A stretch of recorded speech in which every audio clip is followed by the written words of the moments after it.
Hello, and welcome to Fantasy Writing for Barbarians. I'm John Negroni. I am a published fantasy author and professional writer with over 10 years of experience, not just writing, but also editing too.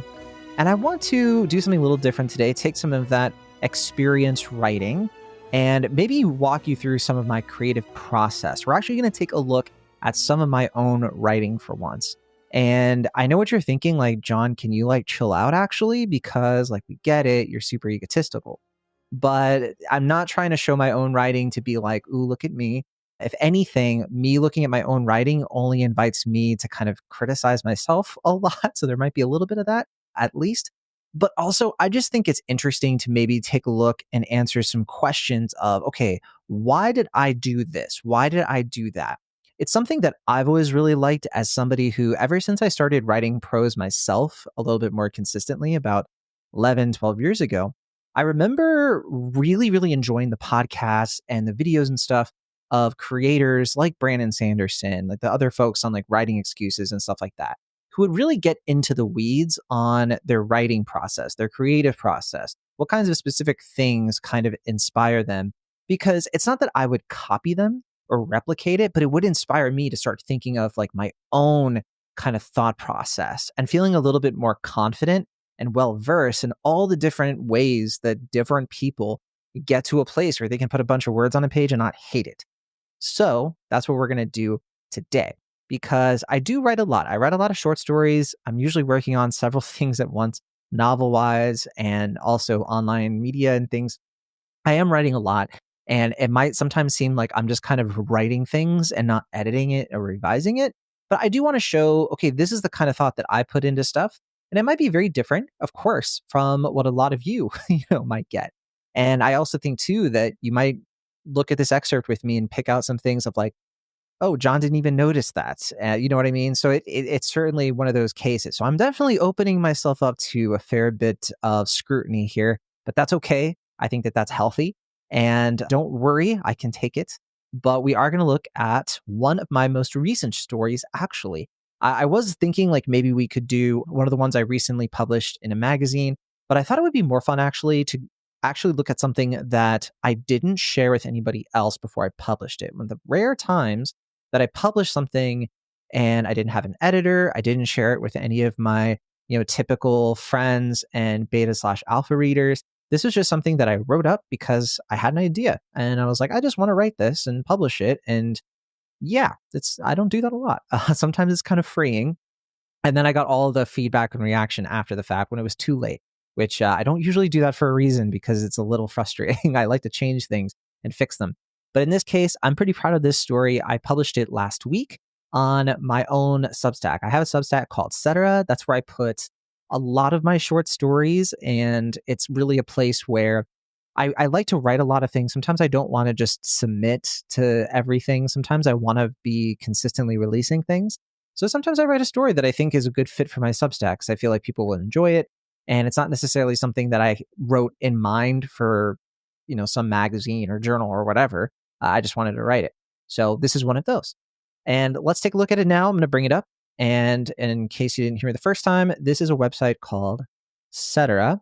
And I started Cetera last fall-ish, and it really was a case where I felt like I didn't have a place for short stories and creative fiction that really kind of fit the mood of an email inbox kind of thing. So that's why Cetera exists. But yeah, so this is the story I published on the 15th, so about 4 or 5 days ago. It's called Songs for the Dead and Drowning, a short tale of revenge monsters and the bleeding tides. So we're just going to look at the opening passage of this. So if you're watching the YouTube channel, you can read along, of course, but I'll do my best for the audio listeners for you to get the impression as well, the full, kind of gamut. But we're just going to be doing this opening scene here. It's 6 lines. When I say 6 lines, I don't mean 6 sentences, but lines, 6 paragraphs. It's more than 6 lines. See, I'm already kind of messing it up for the podcast listeners. I apologize, but no, yeah. So it's 6 paragraphs, but only 2 of the paragraphs are bigger paragraphs, if that makes sense. This one's kind of paced a certain way. I usually do that with the openings of my short stories, I think of the openings of the short story as kind of like a quasi chapter one. It should be kind of a mood setting, at least in my opinion, at least that's how I like to do it.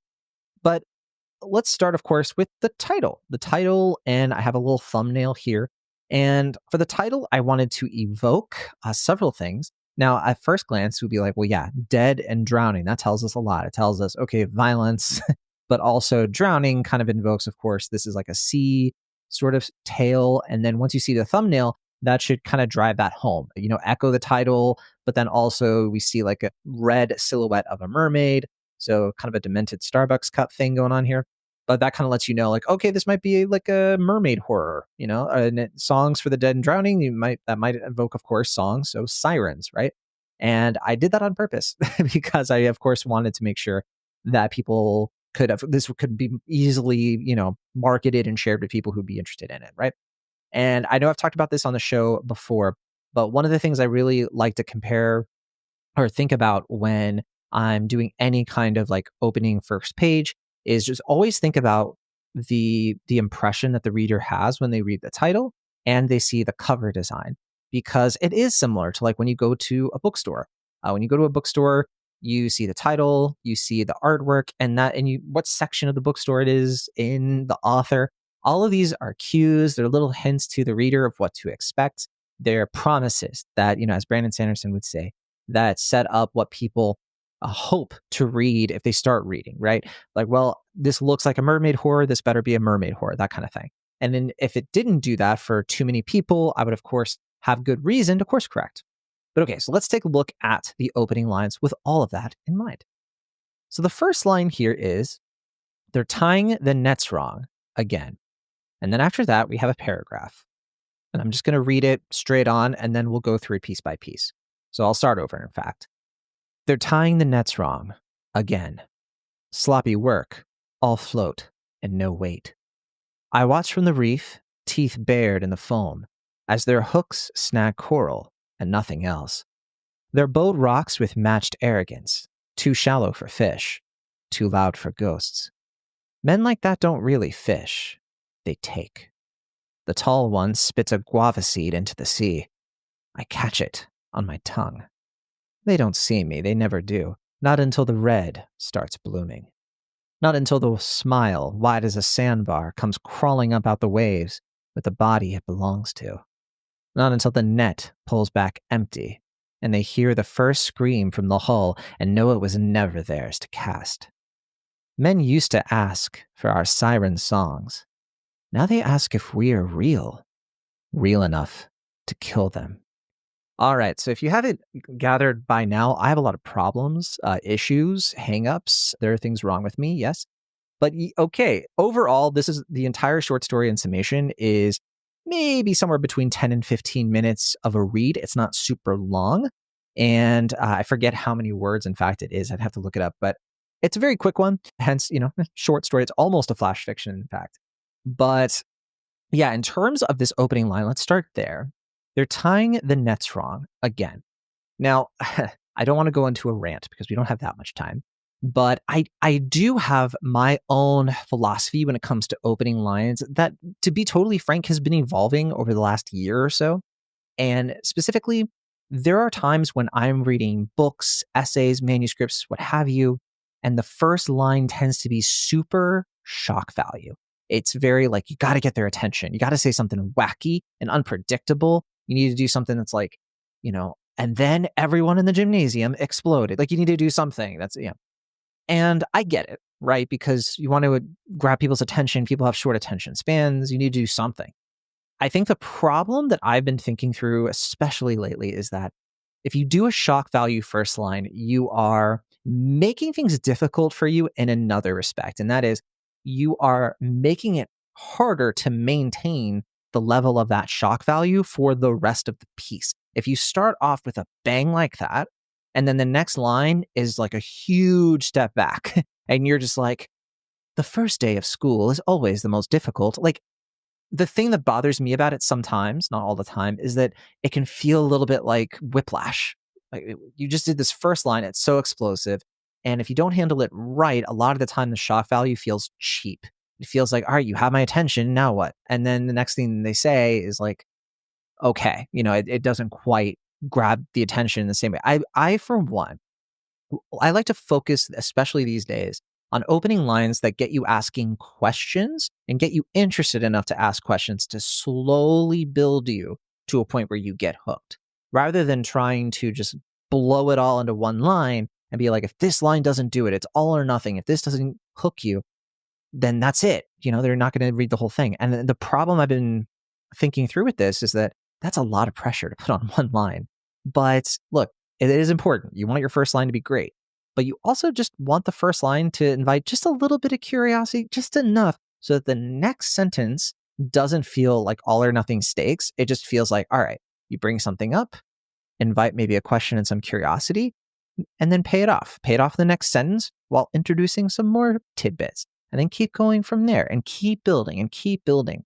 A lot of the time, too, this can be helpful when, in this case, we're looking at a short story that is promising violence just from the name of it and the thumbnail. It's like, okay, whoa, this is going to be kind of intense maybe. And so the first line in this case doesn't have to be all that explosive because there's already sort of a mood setting that you can work with. And in my case, I was able to rely on. And so therefore, I was able to do this first line, which is they're tying the nets wrong again. And at first glance, you might look at that and be like, this is kind of a simple line. Is this the best first line? I don't know. I mean, there's probably tons of better lines I could have done. But the reason I went with this one, and again, this is all about sharing my process, is because I really wanted to get one thing across about the main character as soon as possible, which is that no matter what this character does, we don't know who they are, gender, species, or anything like that. I wanted this attitude of somebody watching other people and judging them.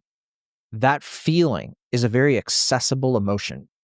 It's something we all kind of understand intuitively, of like condescension, a little bit of self-righteousness, right? And that's what I wanted to communicate as soon as possible, because that is a way more common and understandable emotion than something like violent revenge, which if you read the entire piece, it's all about violent revenge, right? I wanted it to start small because small invites relatability. So by the time you get to the violent revenge stuff, it's not so drastic. So in this case, we're looking at they're tying the nets wrong. Again, this is somebody kind of looking down on other people. They're tying nets wrong. What else is this first line doing? I'm a big fan of doing lots of different things in one line. Well, this is telling us that it is most likely first person, just the tone of it, the voice of it. It reads first person, even though it doesn't say, I think that they're tying the nets wrong. It also invokes nets. So we know for sure this is in a sea environment. We could have guessed that from the title and everything, but you never know, right? This is just establishing that. And this is giving a little bit of attitude and it's giving a little bit of voice. It's showing that these are characters being passively observed. So someone is watching them. We don't know if they know that they're there, right? But we do know that this is an interaction of some sort, either one-sided or two-sided. It's not a lot of information, but again, it's getting you curious of like, well, who's tying the nets wrong? How are they tying the nets wrong? There are a few questions there, right? Which is why in the next line here, the first line of the first actual paragraph, we answer the question. Well, how are they tying the nets wrong? Sloppy work, all float, and no weight. So here I'm doing a little bit of telling and a little bit of showing. I'm telling by saying it's sloppy work. So I'm just describing the work. I'm not showing it.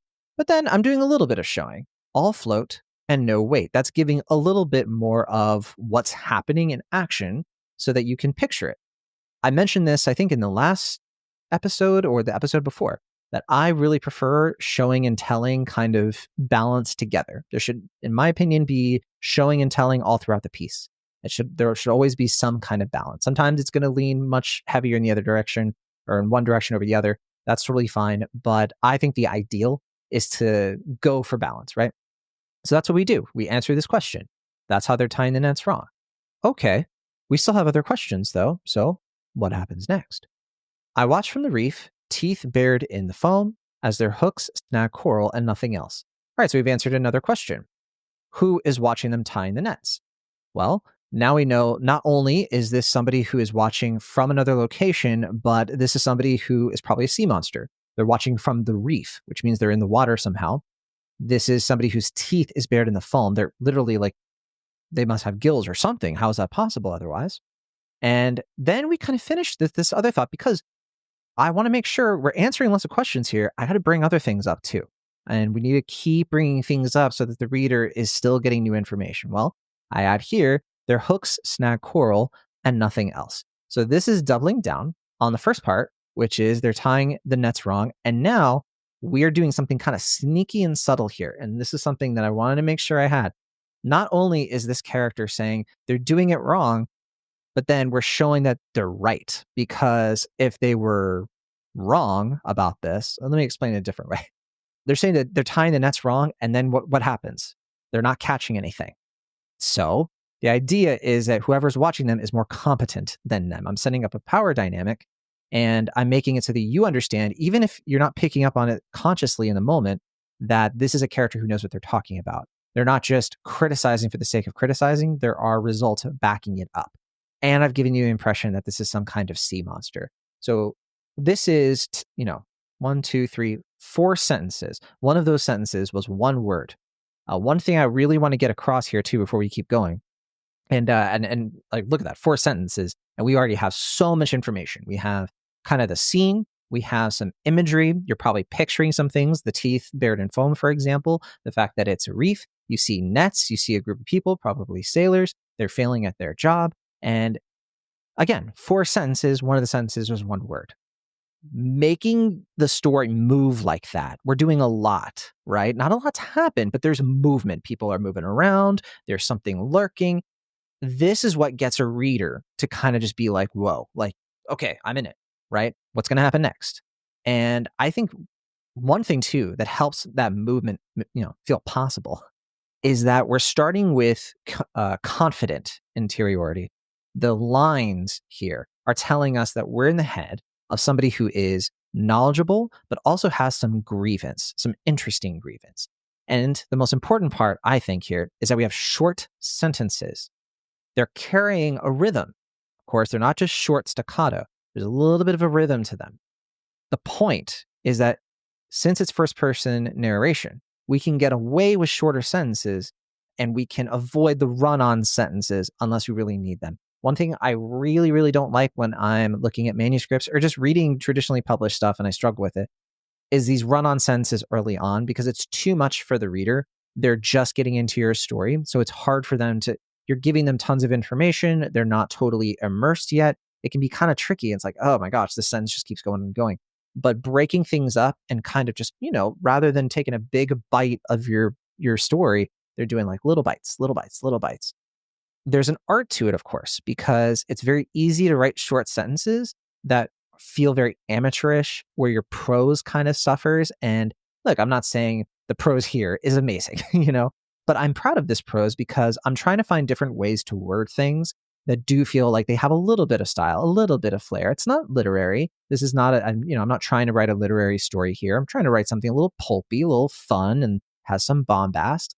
But, there are little tweaks that I wanted to do, little things like, the teeth buried in the foam line. I want to create some imagery that isn't just kind of, straightforward in what you expect.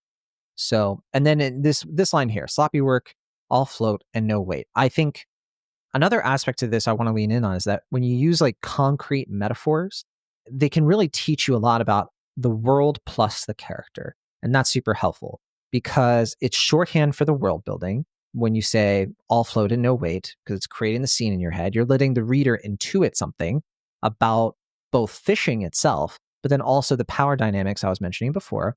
And you're doing it without too much exposition. Again, you are telling a little bit, but not a lot. And so I always opt for the metaphors that do double duty. And speaking of which, this is a line that I think is really important. It's like a sneaky line in terms of it being important. Their boats rocked with matched arrogance, too shallow for fish, too loud for ghosts.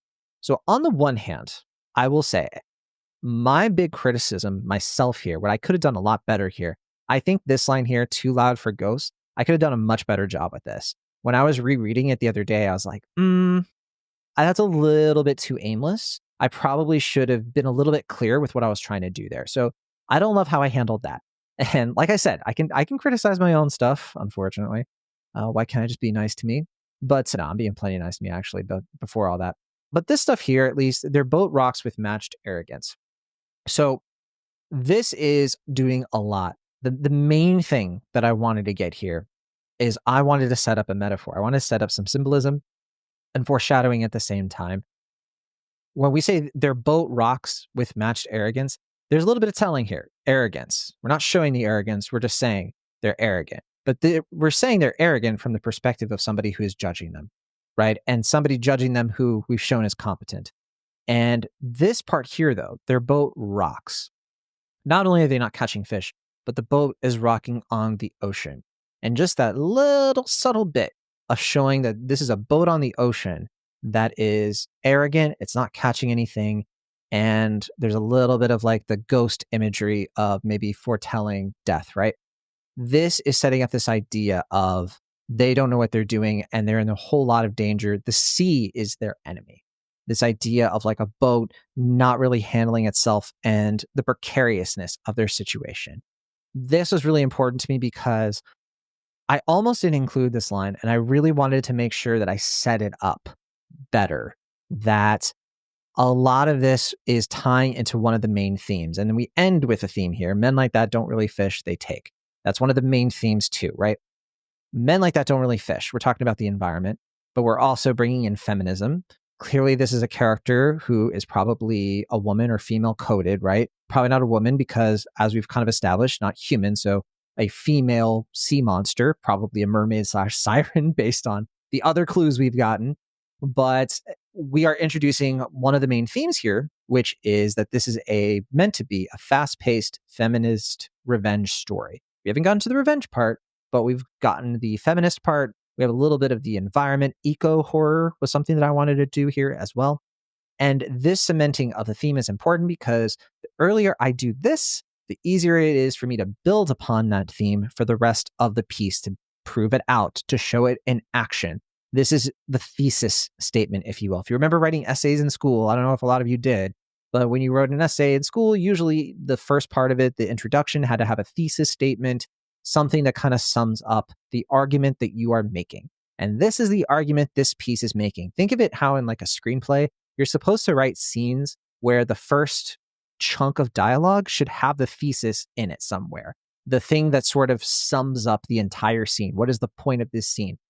It's a rule that people break all the time and that people break effectively. I'm not saying you have to do it and force it, but it is something that is effective, especially when you use it. Well, yeah, because you used it. Of course it would. Anyway. So yeah, this is our first real paragraph. Doing a lot. It's doing a lot more than you probably thought. But you know, that's the writing process. Sometimes you can surprise yourself.